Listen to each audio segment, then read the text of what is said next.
আসসালামু আলাইকুম, this is Zubair Mallick. আমার ওয়ার হাউসে আছি, আলহামদুলিল্লাহ আপনাদের জন্য প্রচুর মাল ইন হাউস করছি। তো গতকালকে একটা ভিডিও দিছিলাম যেটা হচ্ছে চায়না থেকে, যে আপনারা চাইলে স্মার্ট যে ওয়াচ আছে ওইটার আপনারা নিজেরা ব্র্যান্ড করতে পারেন এবং কিভাবে করতে পারেন ডিটেলস বলার চেষ্টা করছি। তো দেখেন ব্র্যান্ড কিভাবে ক্রিয়েট করবেন তার আগে আমি বলি, এই দেখেন এই টি শার্টটা যদি আপনি দেখেন, এই লোগোটা দেখলে আপনি বুঝতে পারতেছেন কিনা এইটা কোন কোম্পানির টি শার্ট। তার থেকে বেশি আপনারা বুঝতে পারবেন সারা পৃথিবীর মানুষ জাস্ট এই অ্যারো চিহ্নটা দেখলেই বুঝতে পারে যে এটা কোন কোম্পানি। এটা নাইকি, আর এখানে নাম লেখা আছে ক্যালভিন ক্লিন। এটা আপনাদের কাছে পরিচিত একটা কোম্পানি।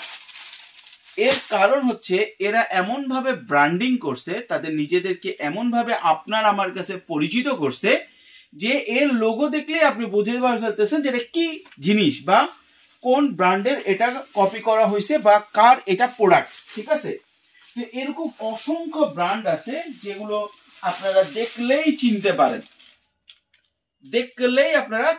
এবং অসংখ্য ব্র্যান্ড আছে। কিন্তু আপনার বা আমার যে লোগো আছে বা আপনার বা আমার যে ব্র্যান্ড আছে এটা কিন্তু মানুষ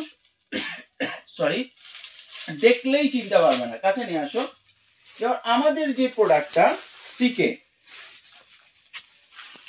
পিকে, সিকের জায়গায় চলে আসবে পিকে, মানে আপনার পুঁজি কম। এটা কিন্তু আপনারা যারা আমাদের ভিডিও দেখেন তারা চিনেন। এর বাইরে কয়জন আমাদেরকে চিনে? এর বাইরে কি লোকজন আমাদেরকে চিনে না। কিন্তু দেখেন গুচির এই কালারটা, এই কালার দেখলেও অনেকে পরিচিত চিনে ফেলে যে এটা কি গুচি। তো আপনি যদি একটা ব্র্যান্ড ক্রিয়েট করতে চান, নিজের নামে একটা ব্র্যান্ড ক্রিয়েট করতে চান, এইটার প্রথম স্টেপ হচ্ছে আপনার নিজের একটা নাম, সুন্দর একটা লোগো ক্রিয়েট করলেন। কিন্তু এটাই শুধু শুরু, এরপরে এটার পিছনে অনেক কাজ আছে। আস্তে আস্তে আস্তে আস্তে মানুষের মনে জায়গা করে নেওয়া।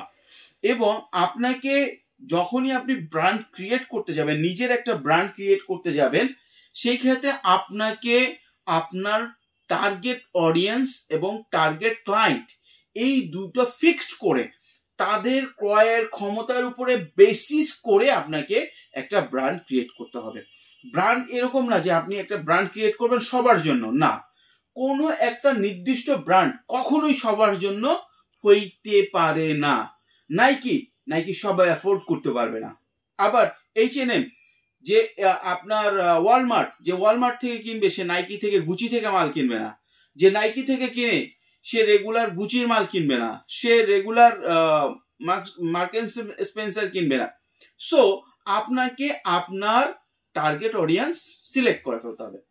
প্রথমত আপনি টার্গেট ক্লায়েন্ট সিলেক্ট করার পরে, তাদের কমফোর্টেবল প্রাইস রেঞ্জটা সিলেক্ট করার পরে আপনাকে সেই অনুযায়ী আপনার তার জন্য প্রোডাক্ট তৈরি করতে হবে, প্যাকেজিং তৈরি করতে হবে, লোগো তৈরি করতে হবে।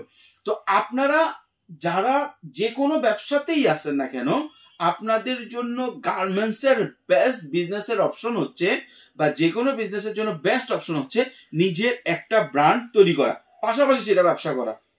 যেমন আমরা পুঁজি কম থেকে কোনো টি শার্ট, কোনো জার্সি বা কোনো কিছুই আমরা গত 5 বছরে করি না। আমরা 2023-এ ফার্স্ট স্টেপ নিছি অল্প কিছু টি শার্ট করার, ফার্স্ট 2023-এ। কিন্তু এর আগে আমরা কিন্তু অন্যদের ব্র্যান্ড করছি।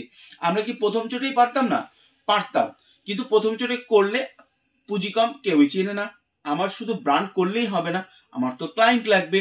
আমি যখন মোটামুটি একটা ক্লায়েন্ট বেস তৈরি করছি, মোটামুটি বুঝছি যে না এখন মোটামুটি আমাকে কেউ চেনে, আমরা মিডল ক্লাস অডিয়েন্স টার্গেট করে কিন্তু আমরা তাদের জন্য বেস্ট প্রোডাক্টটা তৈরি করতেছি। তো আপনারাও যদি করেন, আপনাদের জন্য ব্র্যান্ডিং এর জন্য বা ব্র্যান্ড একটা তৈরি করার জন্য প্রথম যে স্টেপটা হবে সেটা হচ্ছে আপনার টার্গেট ক্লায়েন্ট কারা, টার্গেট ক্লায়েন্টকে টাচ করবেন, সেই হিসাবে তাদের মার্কেট রিসার্চ করে একটা প্রোডাক্ট সিলেক্ট করা এবং প্রোডাক্ট প্রাইসিং নির্ধারণ করা। তারপরে হচ্ছে নাম, লোগো, ব্র্যান্ডিং তৈরি করা। এরপরে হচ্ছে আপনার প্রোডাক্টটা কিছু হাতে নিয়ে প্রমোশন তৈরি করা। এখন এই তিনটা কাজ যত সহজে বলে দিলাম, অত সহজ না, কিন্তু এটা করতে হবে। প্রথম কাজ যেটা, এই ডিসিশনটা খুব সহজ মনে হয়, কিন্তু এটা সহজে না, চিন্তা ভাবনা করে দরকার হইলে আপনি 3 মাস 6 মাস শুধু চিন্তা করেন আপনি লোয়ার ক্লাসের জন্য ব্র্যান্ড করবেন, মিডল ক্লাসের জন্য, হায়ার মিডল ক্লাস এবং টপ ক্লাসের জন্য ব্র্যান্ড করবেন কিনা। তবে একটা জিনিস মাথায় রাখবেন যে আমাদের দেশে যেটা চিন্তা ভাবনা থাকে যে brand only for the richest people, শুধু ধনীদের জন্য।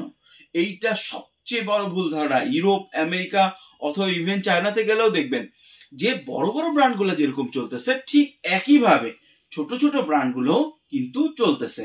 তো আপনাদেরকে অবশ্যই পরিকল্পনা করতে হবে যে আপনি কোন টার্গেট ক্লায়েন্টের জন্য মার্কেট তৈরি করবেন, কোন টার্গেট অডিয়েন্সের জন্য বা কোন টার্গেট ক্লায়েন্টের জন্য আপনি প্রোডাক্ট তৈরি করবেন। এটা খুব ইম্পর্টেন্ট। তারপরে আসতেছে নাম এবং লোগো। নাম লোগো অবশ্যই ইম্পর্টেন্ট, কিন্তু আপনাকে প্রথমে আপনার টার্গেট ক্লায়েন্টস রেডি করতে হবে, এরপরে আপনাকে প্রাইসিং নির্ধারণ করতে হবে এবং কি পারপাস কিভাবে বিক্রি করবেন। এইভাবে করে আপনি একটা ব্র্যান্ড শুরু করতে পারেন। তো আমি আপনাদেরকে একটা আইডিয়া দেওয়ার চেষ্টা করলাম আমার কাছে যে নলেজ আছে সেই হিসাবে, যে ব্র্যান্ড ক্রিয়েট করার জন্য কি মোস্ট ইম্পর্টেন্ট। আমি আপনাদেরকে চেষ্টা করব যে ব্র্যান্ড তৈরি করার জন্য আপনার যে বাধার সম্মুখীন গুলো হন সেগুলো কিভাবে ওভারকাম করবেন, যেমন অল্প পুঁজিতে প্রোডাক্ট কোথায় পাবেন, ব্র্যান্ডের জন্য, ব্র্যান্ডিং এর জন্য বাকি ইনগ্রেডিয়েন্টস কি, এগুলো আস্তে আস্তে আমরা ভিডিওতে দিব।